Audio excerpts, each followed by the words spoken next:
ಕಲಾತ್ಮಕ ಚಿತ್ರವಾದಂತಹ ಪಣಿಯಮ್ಮ ಚಿತ್ರದ ಮಾಹಿತಿಯೊಂದಿಗೆ ಈ ಸಂಚಿಕೆಯನ್ನು ಪ್ರಾರಂಭಿಸುತ್ತೇವೆ.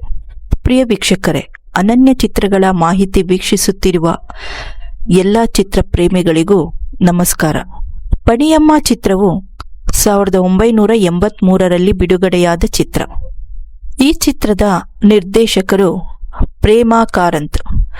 ಈ ಚಿತ್ರದಲ್ಲಿ ಅಭಿನಯಿಸಿದವರು ಎಲ್.ವಿ. ಶಾರದಾ, ಬೇಬಿ ಪ್ರತಿಮಾ, ಅರ್ಚನಾ ರಾವ್, ಪ್ರತಿಭಾ ಕಾಸರವಳ್ಳಿ, ವಿಶ್ವನಾಥ್ ರಾವ್, ಮಾಲತಿ ಶ್ರೀಧರ್. ಅತಿಥಿ ಪಾತ್ರದಲ್ಲಿ ಅನಂತ್ ನಾಗ್ರವರು ಕಾಣಿಸಿಕೊಂಡಿದ್ದಾರೆ.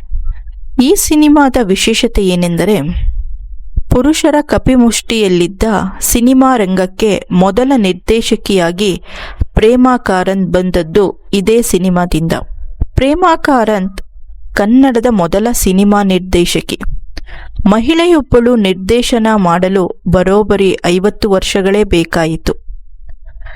ಪ್ರೇಮಾ ಕಾರಂತ್ ನಿರ್ದೇಶಕಿ ಮಾತ್ರವಲ್ಲದೆ ನಿರ್ಮಾಪಕಿಯೂ ಕೂಡ. ಈ ಕಥೆಯು ಮೆಚ್ಚುಗೆ ಪಡೆದ ಕಾದಂಬರಿಕಾರ ಎಂ.ಕೆ. ಇಂದಿರಾರವರ 1977ರ ಸಾಹಿತ್ಯ ಅಕಾಡೆಮಿ ಪ್ರಶಸ್ತಿ ವಿಜೇತ ಅದೇ ಹೆಸರಿನ ಕಾದಂಬರಿಯನ್ನು ಆಧರಿಸಿದೆ. ಈ ಕೃತಿಯ ಕಟ್ಟಾ ಸಂಪ್ರದಾಯವಾದಿ ಸಮಾಜದಲ್ಲಿ ವಿಧವೆಯ ಕಠೋರ ಸತ್ಯಗಳನ್ನು ಎದುರಿಸುವ ಯುವತಿಯೊಬ್ಬಳ ಕಟುವಾದ ಕಥೆಯನ್ನು ಹೇಳುತ್ತದೆ.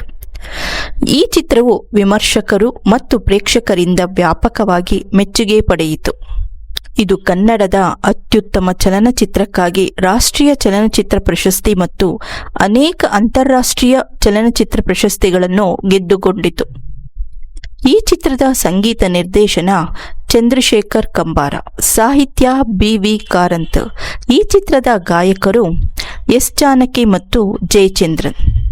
ಪ್ರಿಯ ವೀಕ್ಷಕರೇ, ಮುಂದಿನ ಸಂಚಿಕೆಯಲ್ಲಿ ಮತ್ತೊಬ್ಬ ಸಾಧಕರ ಹಾಗೂ ಚಿತ್ರದ ಮಾಹಿತಿಯೊಂದಿಗೆ ಮತ್ತೆ ಸಿಗೋಣ. ಕಲಾತ್ಮಕವಾದ ಪಣಿಯಮ್ಮ ಚಿತ್ರದ ಮಾಹಿತಿ ನಿಮಗೆ ಇಷ್ಟವಾದಲ್ಲಿ